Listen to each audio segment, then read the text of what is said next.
Well, it seems that Disney were not content to just ruin Boba Fett, they had to ruin Din Djarin too. Well, okay, ruin is a strong word in this case as I feel like Mando is still a really cool character and Pedro Pascal just can't seem to give a bad performance. However, I do think it's strange that Din Djarin has shown up in two shows that aren't about him since The Mandalorian Season 2. First, he shows up in the Book of Boba Fett to essentially steal the show and remind everyone that he's basically the best current Star Wars character by default, something that the people making these shows really should have noticed by now. And then after the Book of Boba Fett, he and Grogu show up in this new Star Wars show, the Bo Katan show, which was just another miss for Star Wars in my opinion. Ahsoka better be good, and before anyone says anything, I know that people liked Andor, I just personally didn't. But I wouldn't class it as a bad show, just a good one that I didn't like. The Bo Katan show on the other hand was not great. It honestly felt like Din Djarin and Grogu were there just because they had to be, instead of actually needing to be there for any reason. And I'll be honest, I just really don't like Bo Katan as a character, and I never have. I grew up watching Star Wars The Clone Wars, and I never liked Bo Katan in that show. She was always getting in Obi-Wan Kenobi's and Duchess Satine's way, and I genuinely just found her to be really annoying, and overall a terrible leader. I never watched Star Wars Rebels, but apparently she messes up quite badly in that show, which all in all gives a sense that Bo Katan is a terrible leader.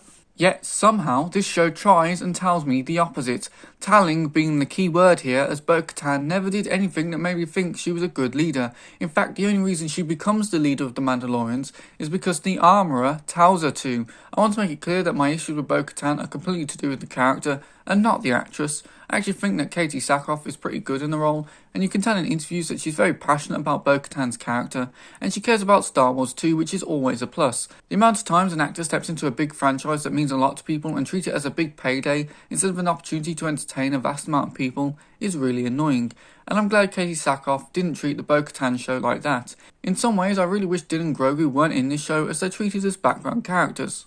Plus, Din is presented as a bumbling buffoon throughout the season. He's constantly being saved by Bo Katan. He did get a few moments to shine in the season finale, but even then, Bo Katan still saved him.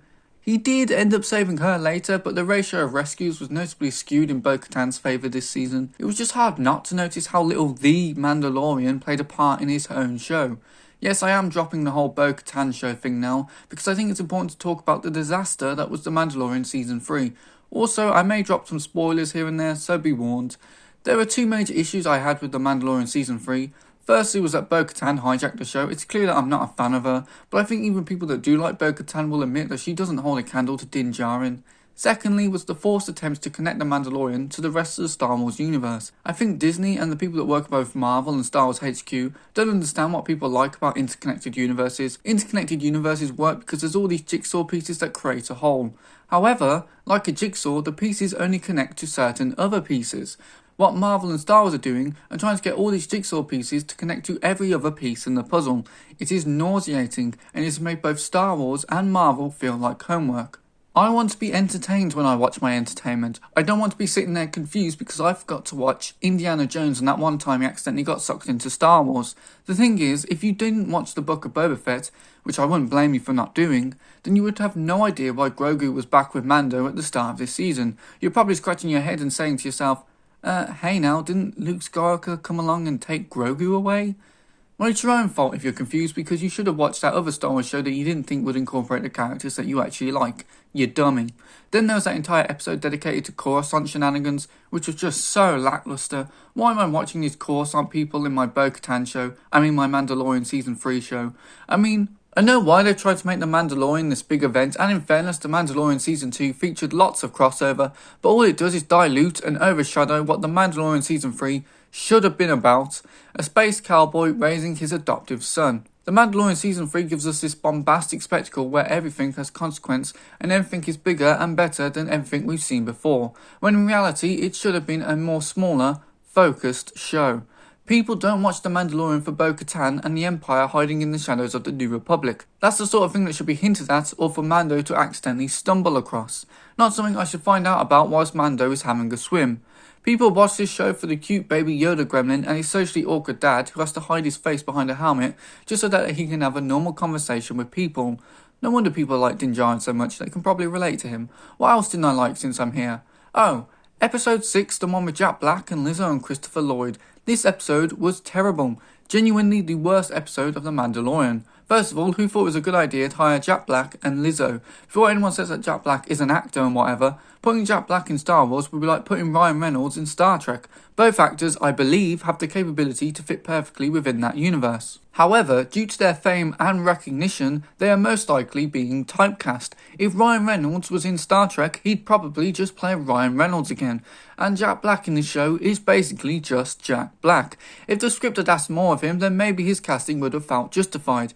Well, it doesn't. And the current film landscape likes to have big-name actors make surprise cameos in films like Deadpool 2, Bullet Train, and Dungeons & Dragons. The difference is that these are all done to make you laugh and go, was that Brad Pitt? However, Jack Black's character isn't there to make you laugh. You're still supposed to take the scene seriously and not think to yourself, why is Jack Black here? If you're wondering why I didn't come down hard on Lizzo or Christopher Lloyd, it's because I don't really listen to music, so I actually didn't recognise Lizzo or even really know who she was. So her being in Star Wars didn't actually bother me. In fact, I thought she was alright. And Christopher Lloyd is just a really good actor, so he didn't feel out of place to me. Although his reveal of being the episode's bad guy was so crap. Again, The Mandalorian Season 3 can't help but try and tie everything together, so just to mention the Separatists and Count Dooku. And Christopher Lloyd is trying to start a revolution even though things are actually going really well in the city. And he actually likes the Queen, and it just didn't make any sense. The episode wasted both Christopher Lloyd and Bryce Dallas Howard. Bryce Dallas Howard delivered the best episode of the Book of Boba Fett, and now she's been saddled with the worst of The Mandalorian. What a shame. Also, what was the point of IG-11? Am I the only one horrified by what they did to him? Imagine if R2-D2 got treated that way. There'd be riots. Although it would be funny watching a goblin piloting R2-D2 while sticking out his head. I said this to my friend the other day, but IG-11 is the worst Chekhov's gun I've ever seen.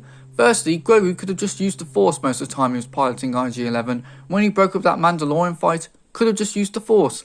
Keeping the fruit out of Mando's reach, could have just used the Force. The only benefit to him having IG-11 was so that he could press a button, say yes and no. Which they could have achieved by having him slam that metal ball on something. Once for yes, twice for no. And then at the end of it all, IG-11 comes back to life. He was probably walking around annoyed that Din doesn't give Grogu nappies to wear. Also, I wasn't a fan of Moff Gideon in this season. Giancarlo Esposito is a great actor, but unfortunately Moff Gideon was more underutilised than Mando. Moff Gideon is meant to be the arch nemesis of both Din Djarin and Bo Katan, so why did he not show up before the final 2 episodes? I really think they should have built him up a little bit more to make his death at the end of the season more impactful, because the majority of the Mandalorian up to that point is Din and Bo getting all the Mandalorians under one roof, and then Moff Gideon, as if the writers remembered he exists, was like, guess it's time to kill them all. Yes, the show hinted that he was around, but they waited far too long to actually make use of him. It's annoying because he's such an asset to the show and they did him dirty. Yeah, it was cool that he kicked both Mando's and Bo's ass, even destroying the Darksaber, which I'm not sure I like. Maybe it's more how it was done than it actually happening, but regardless, nice to have a villain that can actually villain properly. But then he gets killed. Maybe it's because I wanted the ship to actually crush him, but I was actually really dissatisfied with his death. Again, I just wished I did more with him. At least Axe was cool. They didn't have him do the whole I'm going to sacrifice myself play, so that was nice. Honestly, I'm just really disappointed. There's nothing wrong with enjoying Season 3. I know I said it's a disaster, but that's more because it was the only Star Wars that I like at the moment. I couldn't get into Star Wars Rebels, Andor bored me, and the Book of Boba Fett ruined its main character. And also Cad Bane from Clone Wars. The Mandalorian Season 3 highlighted a lot of wider problems for Star Wars, Marvel and Disney for me, and it seems like it has done the same for most people. Both audiences and critics are saying this is the weakest season.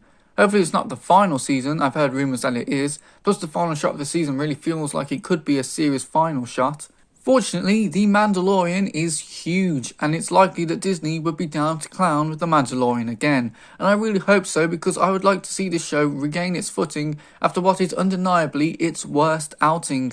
This is just my opinion on The Mandalorian Season 3. Let me know what you thought about it. Did you like it or not? Because this video has been very negative. In fact, I gave one positive, which was Axe. The Mandalorian Season 3 had its problems, but it still got a lot of things right too, and I haven't really pointed those out here. This has been very one-sided. For example, the CGI was, for the most part, excellent. Disney shows get criticised for their CGI quite a lot as it is very inconsistent, but I think The Mandalorian Season 3 had overall great CGI. But spectacle without substance is just as good as going to a fireworks display, and in my opinion there was very little that actually made The Mandalorian worth watching.